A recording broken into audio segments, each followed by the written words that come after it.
I'm Nicholas. I am grandson 7 of 7. I too will be mentioning this. I have so many great memories of my grandmother. Actually, the earliest memory I have of my lifetime is trying to climb out of a crib down at the farm.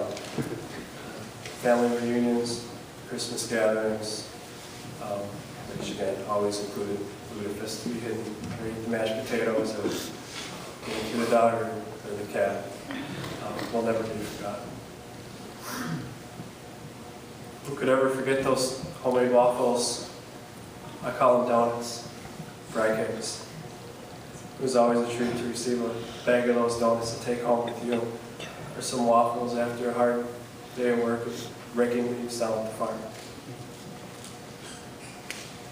My wife and I, we recently had the privilege to use Grandma and Grandpa's 25th wedding anniversary cake slicer during our recent wedding celebration a few years ago.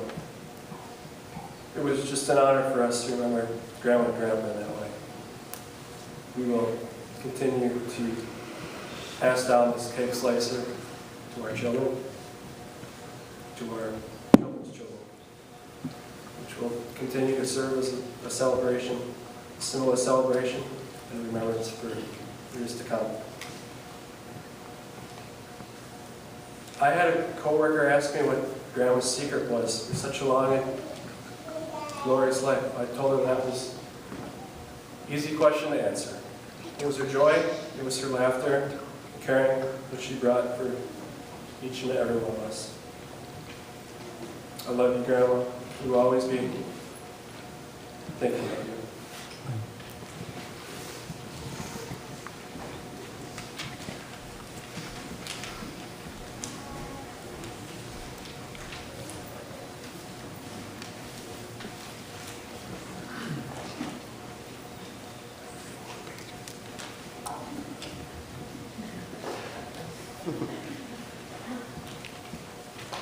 The circle of life. Mom was born less than a mile from where we are now, just over the hill on the Spanum farm. This was the church where she was baptized, confirmed, married, and where she was making her last visit.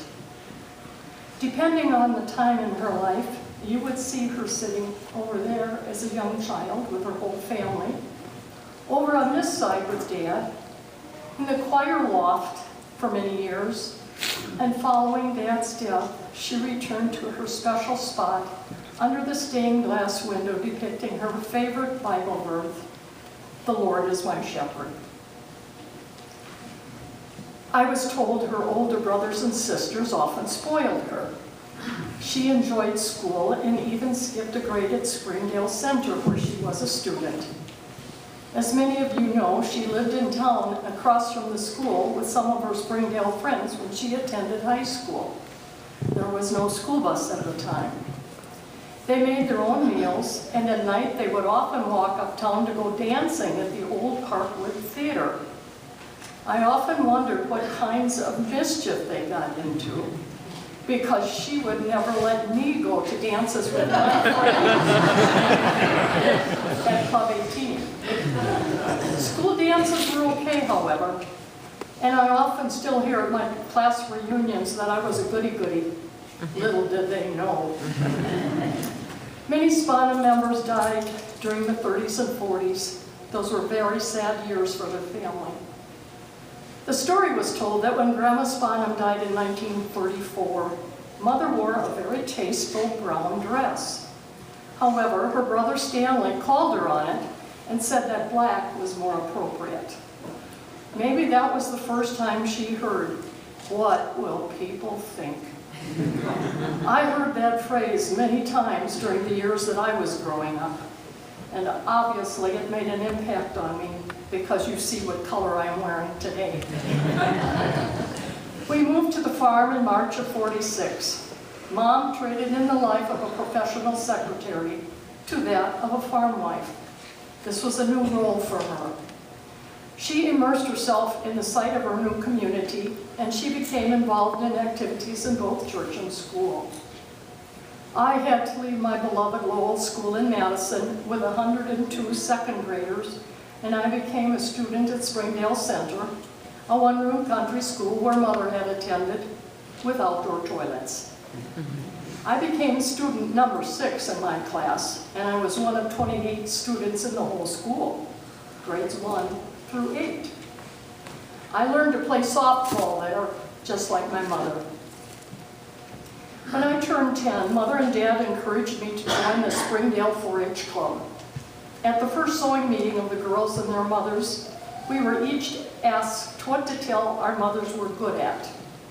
Comments around the room included, my mother bakes, my mother sews, my mother has a large garden, and my mother does a lot of canning. All important skills in the life of a farm wife. And when it was my turn, I piped up and said, my mother plays bridge. The room erupted in laughter, and I had no idea what they were laughing about. Following Dad's death, Mother continued to live alone on the farm for the next 21 years. Uncle Ted mowed her lawn and did many things that Dad used to be responsible for.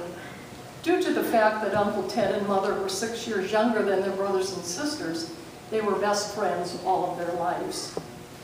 She treasured and nurtured her friendships with her many family members and friends, and she so enjoyed entertaining on the farm.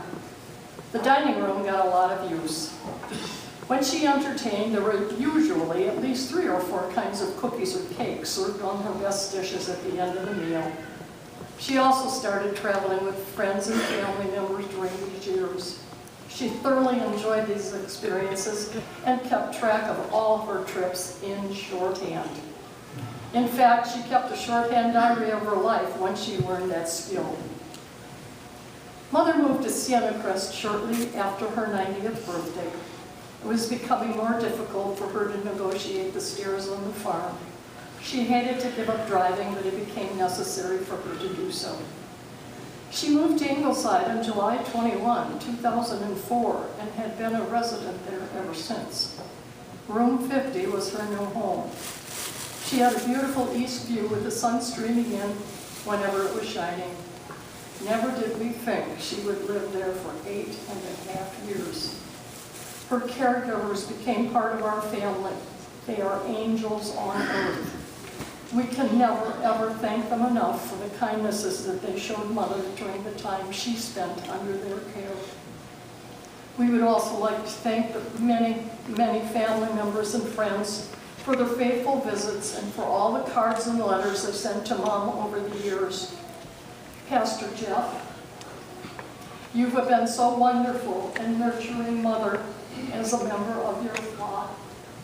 You were her connection to Springdale when she could no longer attend church. Our mother lived a life of integrity, and she expected the same from her children. She loved and cherished her family, her church, her friends, and her work. And so the circle of life is complete. There is a new keeper of the stars. Mom, please give Dad a hug for us until we can do so ourselves. Love, Beth.